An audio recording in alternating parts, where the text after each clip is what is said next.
명과 내가 가장 화냈던 순간은 오래전에 지나가 버렸다. 이제 내게 남은 것은 상실될 것들 뿐이다.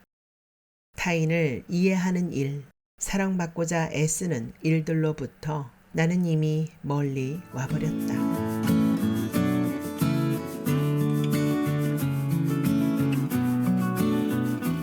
우리가 아는 우리의 모든 것. 이지은. 폭염이 나흘째 이어지고 있는 대낮이었다. 모니터의 작은 창에 나타난 것은 5인분은 넘어 보이는 양의 칼국수였다. 김치 속을 버무릴 때나 쓸 법한 커다랗고 붉은 고무대야에 가득 담긴 칼국수에는 어떤 고명이나 양념장도 없었다.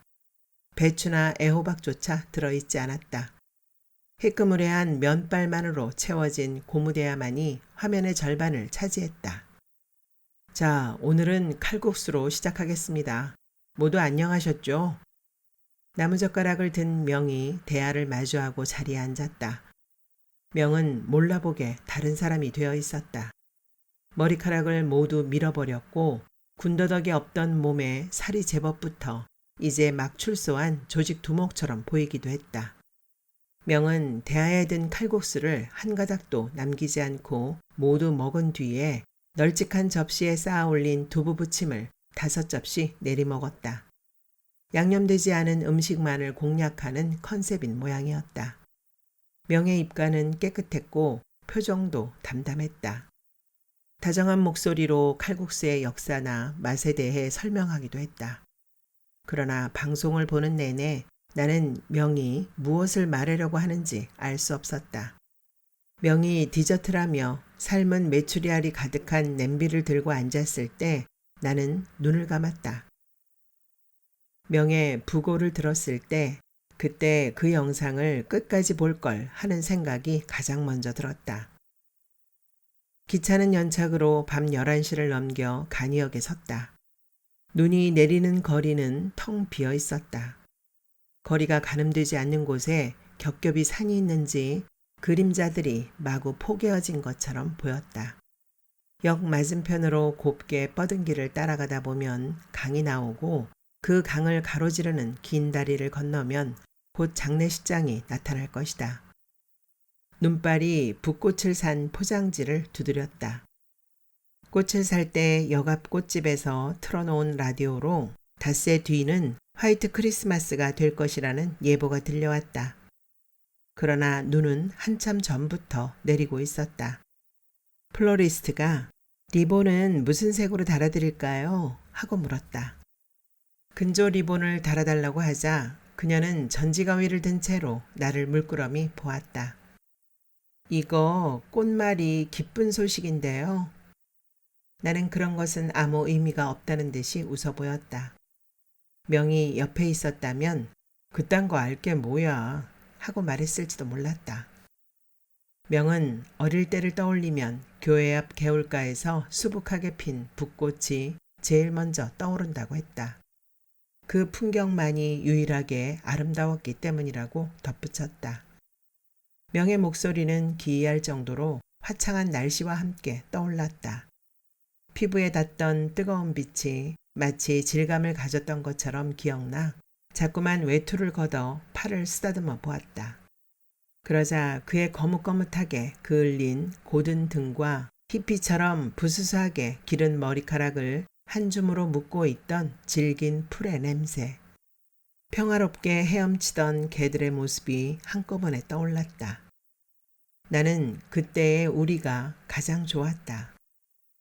그 시절 22살의 나는 명을 찾아서 훌쩍 떠났다. 1년이 넘도록 홀로 여행 중이던 명이 블로그에 기록하던 일기들을 읽었기 때문이었다. 명은 다른 남자애들과 달라 보였다. 나는 명이 세상을 이해할 줄 안다고 믿었다. 그저 어렸기 때문에 모든 것이 촉매였고 폭발이었다. 30이 되면 세상이 끝나는 줄 알았던 우리에게는 믿을 수 없을 만큼 어떻게든 흥미롭게 청춘을 살아내고자 노력했던 때였다. 내가 나로 살아가는 게 제일 어렵더라. 명이 어느 절벽에서 찍은 사진 아래 써둔 글귀가 기억났다. 그 사진은 구름 한 점 없는 하늘과 절벽의 끄트머리가 아슬아슬하게 찍혀 있었다. 30이 된 내 손에 적힌 명의 투명한 글은 이제 묘비 명처럼 그늘을 닮았고 조금은 치기 어려 보이기도 했다. 어째서 같은 문장이라도 시간에 따라 마음의 다른 지점에 도달하는 것일까? 오래전에 출발한 별빛이 이제야 눈에 부딪히듯 22살의 우리가 이제와 선명하게 그려졌다. 명의 부고는 자연스러웠다. 나는 명이 보편의 수명보다 훨씬 일찍 갈 것이라고 생각했다. 그건 확고함에 가까운 생각이어서 그 생각을 끄집어내 구체적인 형태로 만져볼 수도 있을 것 같았다. 명이 죽었다는 사실은 우리가 대학 시절에 함께 다녔던 모임의 선배로부터 들었다. 우리 중 30을 넘기지 못하고 죽은 사람은 둘이 더 있었다. 하지만 사인이 동사일 줄은 짐작하지 못했다며 선배는 당황했다. 무슨 산이더라? 처음 들어보는 이름이었는데 혼자 올라갔다가 길을 잃었나 보더라. 장례식 갈 사람이 없는 것 같은데 넌 요새 많이 바쁘냐? 애들이 네가 명이랑 가장 친했다고 하던데. 나는 한꺼번에 쏟아지는 말들을 들으며 마치 선배가 앞에 있는 듯 고개를 주걱거리다가 아니요, 안 바빠요. 제가 가볼게요. 하고 급히 대답했다. 출판사 일은 그다지 바쁘지 않았다. 간판에 융출판사 각종 문서 업무 대행이라 적혀 있는 20평 규모의 작은 사무실에서 일을 했다. 우리가 주로 하는 일은 논문을 교정해 주거나 누군가의 자서전을 대필하는 것이었다.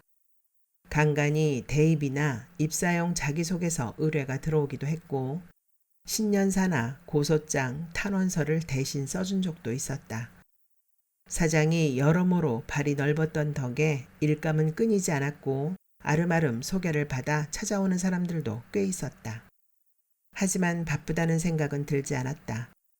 그런 글들은 일종의 방향과 성격이 모두 정해진 것들이었다. 그래서 의뢰받은 글을 쓰는 일은 마치 삼각김밥을 만드는 틀에 재료만 조금씩 다르게 넣을 때처럼 모양과 형식이 같은 글을 복제하는 행위일 뿐이었다. 그런 열정이 없는 일을 하며 아무 문의 없이 살았다. 하지만 가끔은 소리 지르고 싶을 때가 있었다. 그런 순간은 불현듯 찾아왔다.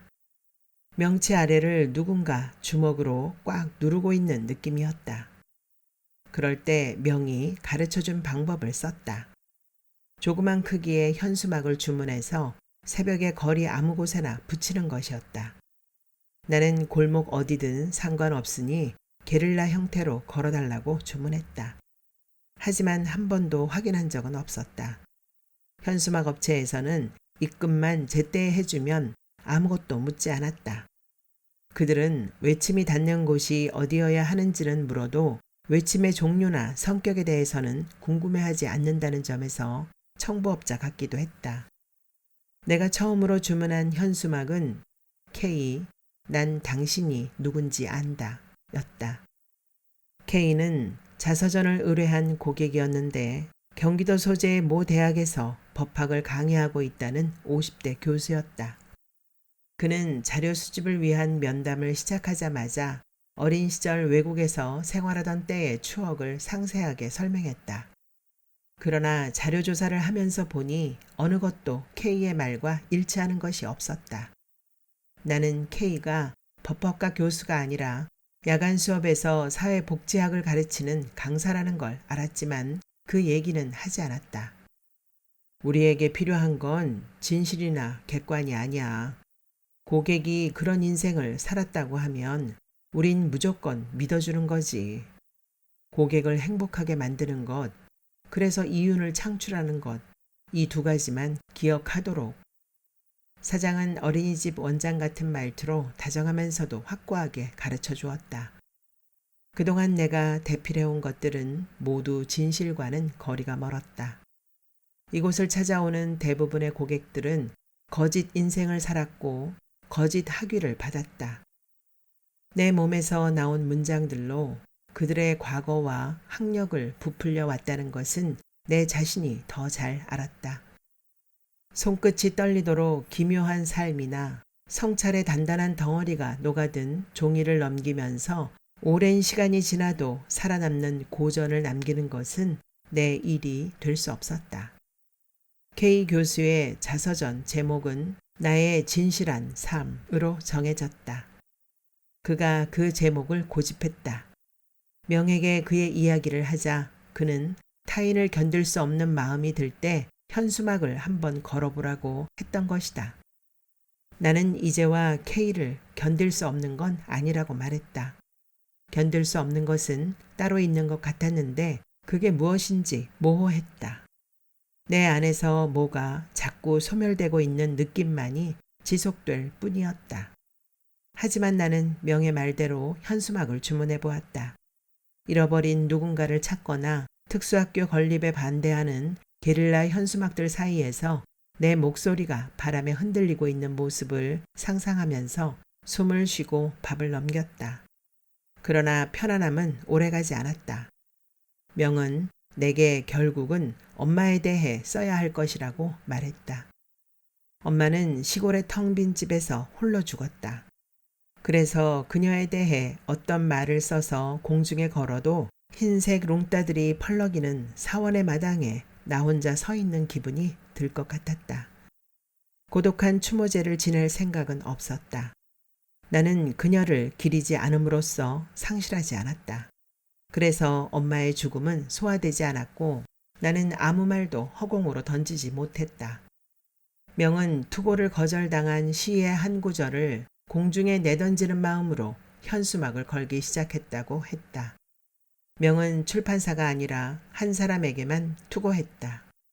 그가 매달렸던 대상이 누군지 나는 알고 있었다. 명이 여행을 끝내고 돌아온 뒤부터 오랜 시간 시를 주고받으며 문학 공부를 하던 다정하고 속 깊은 사람이었다. 명이 그 사람 집 앞 놀이터에서 밤을 새울 때면 가끔 내가 옆에 있어 주었다. 그네에 앉아 그 집 대문이 닫히는 소리를 듣고 창문에서 불이 꺼지는 걸 바라본 뒤에도 명은 일어서지 않았다. 어느 날부터 명은 그가 가는 곳마다 그림자처럼 따라다녔고 수십 통씩 편지를 붙였다.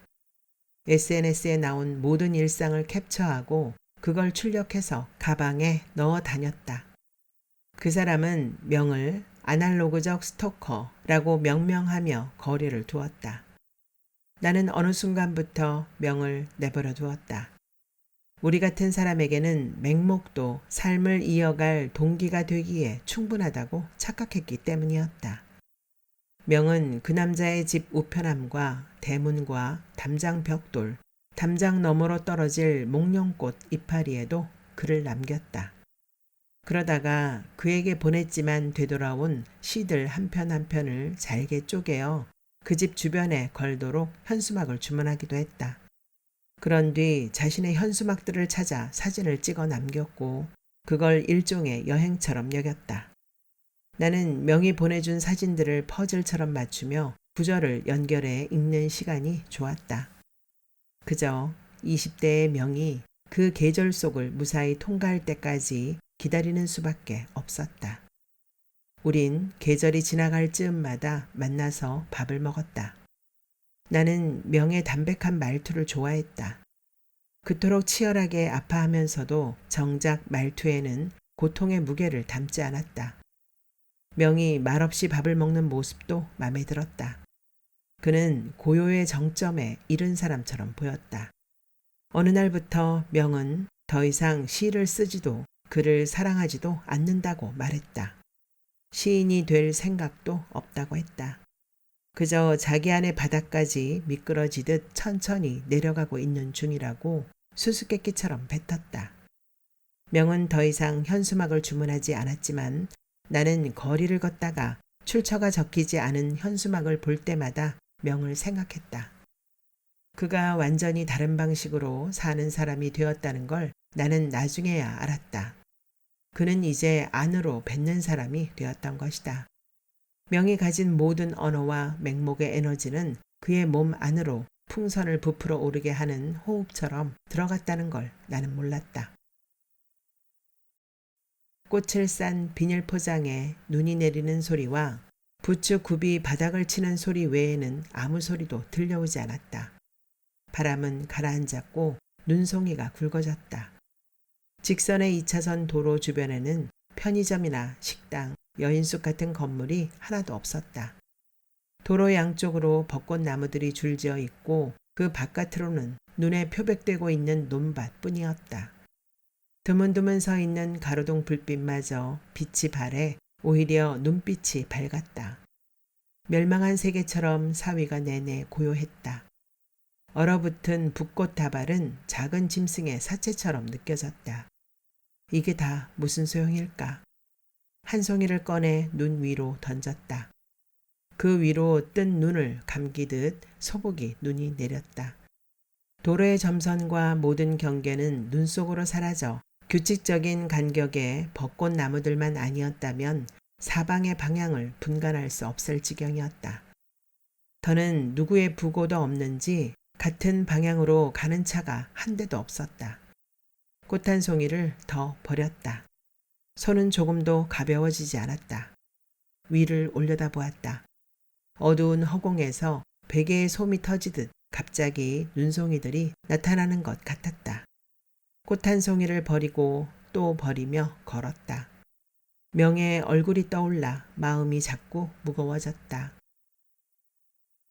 명이 머물고 있던 곳은 꽃다우라는 섬에서도 인적이 드문 아우록 빛이었다. 공항에서 그곳까지 가는데 꼬박 15시간이 걸렸다. 그곳으로 가겠다고 적은 내 메일을 읽었는지 확인하지도 못했다. 다만 그의 블로그에 있던 매일매일의 일기에서 찾아낸 여정이 그곳에서 바뀌지 않은 지 한 달이 넘었기 때문에 여전히 그 섬에 있을 것이라 짐작했다. 나는 에어컨 대신 천장에 굵고 긴 팬이 돌아가며 바람을 일으키는 덥고 작은 방갈로를 구했다. 여행자들과 말을 섞지는 않았다.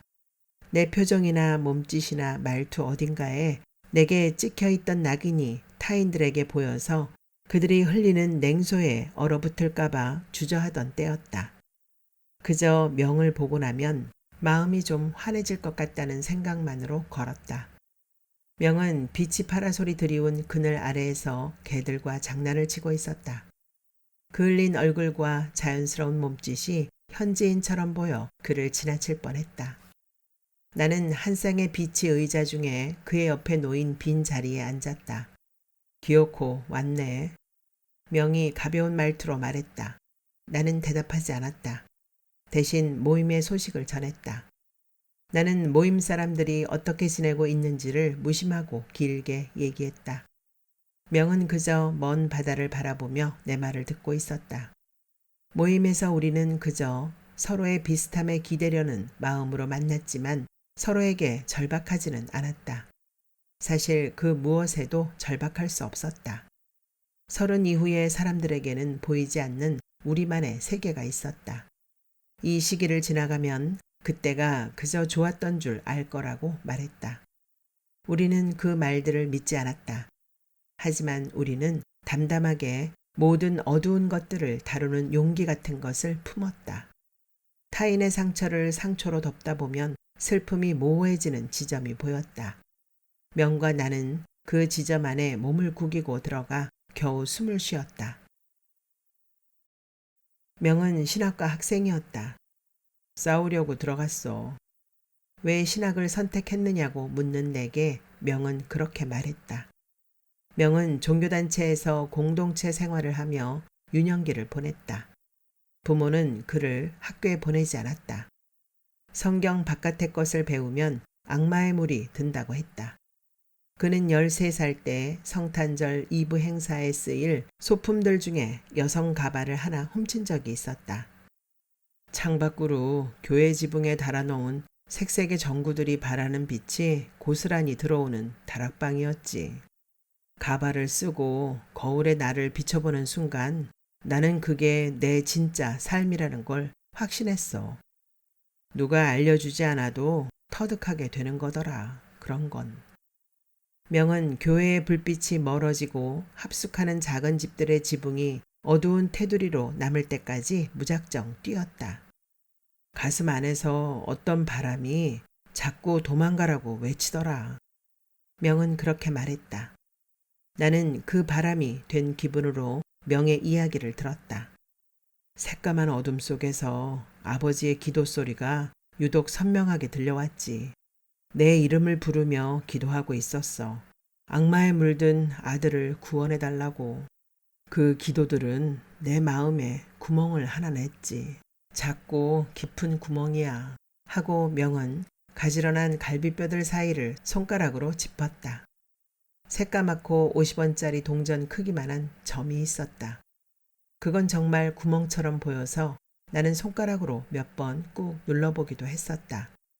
명은 그때부터 기도를 열심히 하며 어떤 장난도 치지 않았다고 말했다. 공동체 안의 여자아이에게 보란듯이 사랑 고백을 해서 모두를 안심하게 만들기도 했다. 하지만 혼자 있는 시간에는 마음에 난 작고 깊은 구멍을 통해 자기 안에 다른 소년을 가만히 끄집어내어 어루만졌다. 명은 그 소년이 때가 되어 자신을 찢고 튀어나오는 날을 기다렸다. 그리고 몇 년이 흐른 뒤 모두가 평화롭게 잠든 밤에 공동체에서 홀로 도망쳤다. 그 뒤로 명은 원하는 대로 살았다. 머리를 길게 기르고 곱게 화장을 하고 하이힐을 신었다. 경멸당하면서도 사내들을 사랑하고 고백했다. 나는 그를 죽일 듯이 노려보던 몇몇 남자 선배들의 표정을 잊지 못했다. 그 표정들은 내게도 간접적인 상처가 되었다. 개인의 간절한 마음이 받아들여지지 못하는 일에 예민했기 때문이었다. 사랑받지 못하는 것은 모두 내 이야기 같았다. 솔직하게 살지 않는 게 더 비루한 거 아니야? 명이 웃으며 말했다. 나는 명의 사랑 이야기를 아우룩 비치의 파라솔 그늘 아래에서 들었다. 햇빛이 파도 위에 잘게 부서지며 반짝이는 오후에 들은 이야기였기 때문에 사실 우리는 더욱 쓸쓸해졌다. 명은 마치 내게 이야기를 들려주기 위해 그 모든 말들을 아껴온 사람처럼 보였다. 나는 많은 것을 이미 알고 있었지만 다시 들었고 또 들려달라고 졸랐다. 명의 차분한 목소리를 듣고 있으면 어떻게든 살아갈 수 있을 것 같았다. 우린 심심할 때마다 바다로 들어갔다. 바닷물은 볕에 데워져 미지근하고 눈이 아리도록 빛났다. 나는 2달 동안 매일 명을 찾아갔다. 우린 수박 주스를 마시고 볶음면을 먹고 담배를 피웠다. 개들은 파라솔이 드리운 그늘 아래 우리와 함께 낮잠을 잤고 함께 바다에서 헤엄을 쳤다. 나는 헤엄을 치다가 힘이 빠질 때면 개들 중 한 마리의 등에 머리를 대고 누워 바다 위를 둥둥 떠다녔다. 머릿속에 아득하게 그리운 것들이 형체 없이 떠올랐다가 흩어지곤 했다.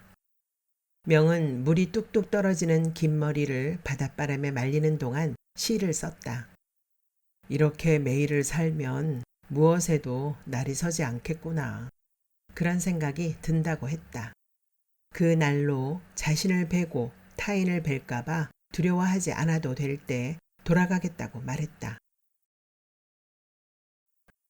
나는 내가 이해하고 싶은 사람에 대해 말하기 시작했다. 바다에서 불어오는 뜨거운 바람을 맞으며 아름다운 풍경에 저항하려는 마음을 내버려 둔 채로. 나는 엄마가 나를 좋아하지 않는다는 것을 아주 어렸을 때부터 몸으로 깨달았다. 그녀가 남들 앞에서만 선심 쓰듯이 안아주는 품에는 언제나 주먹이 서너 개 들어갈 만큼의 빈 공간이 존재했다. 내가 태어났다는 사실 자체가 엄마에게 군더더기라는 걸 나는 받아들였다. 엄마가 나를 버리고 혼자 집으로 돌아갈까봐 외출할 때마다 모든 촉을 세우고 살았다. 외할머니 댁이 있는 먼 지방에 도착하면 나는 언제나 엄마의 자동차 열쇠를 주머니에 넣었다. 외할머니는 우리를 반가워하지 않았다. 고추장이나 된장, 텃밭의 채소 따위를 챙겨주는 일도 없었다. 나는 입양아가 아니었고 엄마도 계모가 아니었으므로 나는 모녀 사이의 거리감을 보편적인 편견으로도 해석하지 못했다. 그것은 모성의 문제가 아니었다. 경계의 문제였다. 나는 타인을 바라보듯 나를 보는 그녀의 교묘한 방임과 냉대 아래에서 묵묵히 싸웠고 내 균열을 목도하며 자랐다.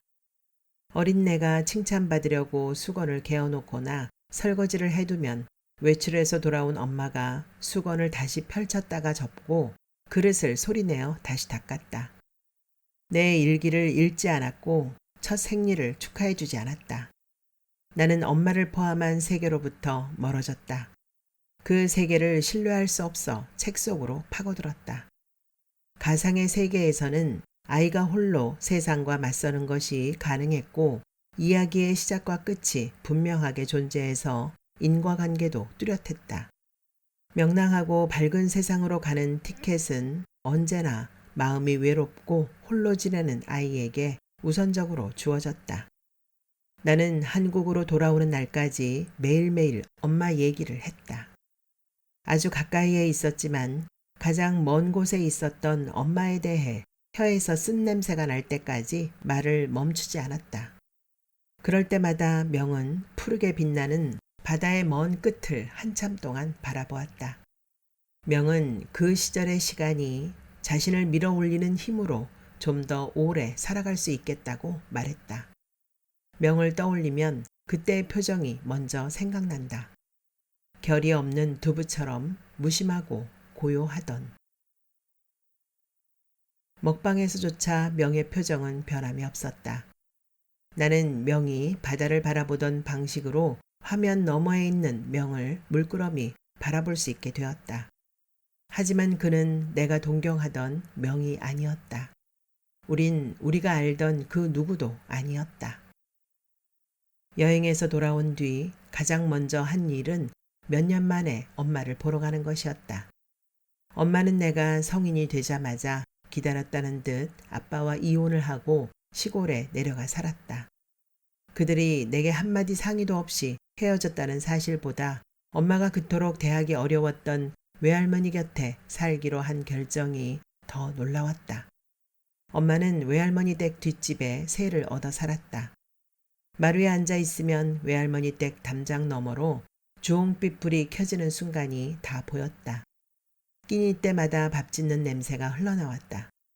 어떤 프로그램을 보고 있고 언제 코를 골며 잠이 드는지도 모두 알 수 있을 만큼 지척이었다. 엄마는 그 집에 들어가지는 않으면서 온종일 마루에 앉아 멍하게 그곳을 바라보았다. 며칠을 대면대면하게 머문 뒤 떠나던 날 나는 엄마에게 가만히 물어보았다. 나한테 왜 그렇게 차가웠어요? 라고. 진심이 드러나지 않도록 조심하면서 반전 같은 걸 기대하지는 않았다. 그저 그 순간엔 어쩌면 엄마가 말하고 싶어 할지도 모른다고 생각했고 엄마에게 설득되고 싶은 마음도 있었다. 내가 어떤 기분일지 엄마는 알 수도 있을 거라고 기대했다. 그러면 납득이 가능한 삶을 살아갈 수 있을지도 몰랐다. 그러나 엄마는 잘못 사온 장난감을 바라보듯 나를 힐끗 바라보더니 단호하게 말했다. 난 그런 적 없다. 라고. 내가 줄 수 있는 사랑은 다 주었다. 엄마는 그렇게 믿었고 그 집에서 몇 년을 더 살다가 홀로 죽었다. 꽃들은 존재의 흔적도 없이 사라졌다. 눈이 덩어리째 쏟아졌다. 바람이 누운 채로부터 수평선으로 흰 벽을 쌓아 올리는 것 같았다. 벚꽃나무가 늘어선 길이 끝나고 시야가 트이면서 폭이 넓고 검은 강이 나타났다. 강 너머에서 건물의 노란 불빛 하나가 눈밭 사이로 희미하게 빛났다. 명과 내가 가장 화냈던 순간은 오래전에 지나가 버렸다. 이제 내게 남은 것은 상실될 것들 뿐이다. 타인을 이해하는 일, 사랑받고자 애쓰는 일들로부터 나는 이미 멀리 와버렸다. 그저 묘비처럼 오래도록 서서 빈손으로 눈을 맞는 것만이 내게 어울리는 위로처럼 느껴졌다. 눈송이들이 자꾸만 덧없이 강으로 몸을 던지는데도 밤은 새까맣게 깊었다.